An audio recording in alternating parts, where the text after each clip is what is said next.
राहुल गांधी आणि प्रियंका गांधी यांची तब्बल 3 तासांनंतर सुटका झाली। छत्रसाल स्टेडियम पोलिसांकडून राहुल गांधींची सुटका करण्यात आली। अखिलेश यादवांसह ताब्यात असलेल्या सर्व आंदोलकांची सुटका झालेली। मोदींच्या निवासाबाहेर ठिय्या केल्यानं त्यांना ताब्यात घेतलेलं होतं। दरम्यान काही वेळापूर्वी सोनिया गांधींकडूनही मंदिर मार्ग पोलीस स्टेशनला जाऊन प्रियंका गांधींची भेट घेण्यात आली। प्रियंका गांधींनाही सोडण्यात आलं।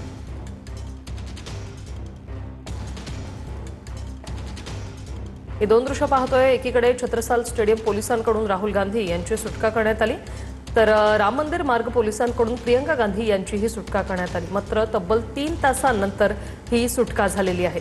राहुल गांधी आणि प्रियंका गांधी यांना पोलिसांच्या ताब्यातून तब्बल 3 तासांनंतर सुटका मिळाली।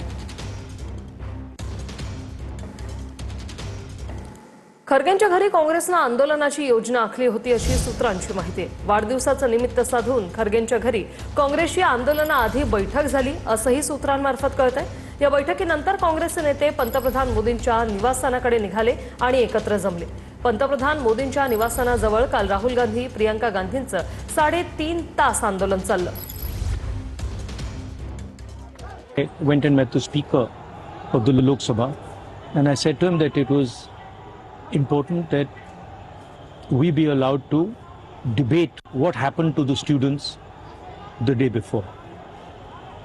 The speaker said he needed to take permission from the government, but it was very clear to us in the hours after that there was no interest in the government of having a debate. तो हमने decision लिया कि हम prime minister के घर के सामने जाके धरना करें और जो स्टूडेंट्स की इशू है, जो देश के लिए सबसे जरूरी इशू है और जो उनके खिलाफ किया गया है, वो हम नेशनल अटेंशन में लाएं और प्राइम मिनिस्टर का घर के सामने जाके करें।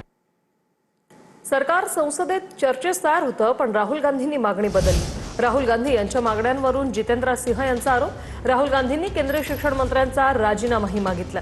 राहुल गांधी म्हणतात की कोणत्या मागण्या करायच्या ही माझी मर्जी आहे, आंदोलनाला कुठे बसावं ही माझी मर्जी असंही राहुल गांधी म्हणाले। कुछ ही क्षणों में आप अपनी बात से मुकर जाए। जब सरकार ये कह रही है कि संसद में चर्चा के लिए तैयार है, न केवल इस विषय को लेकर बल्कि इस विषय के साथ संबंधित अन्य सभी विषयों को विस्तृत चर्चा के लिए तैयार है, तो बोले साहब नहीं, हम तो यहीं बैठेंगे, आप हमें उठा लीजिए। बोले साहब मैं तो आपसे चर्चा करने आया था बड़ी विनम्रता से, आपको उठाने का तो हमारा इरादा नहीं था, मैं तो सिर्फ आपसे ये अनुरोध करने आया था, लेकिन ऐसा लग रहा है कि आप शायद उस मूड में ही नहीं है कि आप कुछ वाया मीडिया या रास्ता निकाला जा सके। तो बोले आप जो मर्जी इसका निष्कर्ष निकालिए, मैं तो वही करूंगा जो मेरी मर्जी है। दरम्यान ठिय्या आंदोलनावेळी राहुल गांधींनी जितेंद्र सिंहांकडे कोणत्या 5 मागण्या मांडल्या होत्या पाहूया।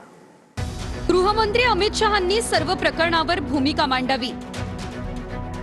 केंद्रीय शिक्षण मंत्री धर्मेंद्र प्रधान यांचा राजीनामा घ्या। आंदोलकांवरील लाठीचार्जची चौकशी व्हावी। पेपरफुटीच्या मुद्द्यावर सभागृहात चर्चा व्हावी। गृहसचिवांनी चर्चेवेळी उपस्थित राहावं। राहुल गांधींच्या मंत्री जितेंद्र सिंह यांच्याकडे या 5 मागण्या।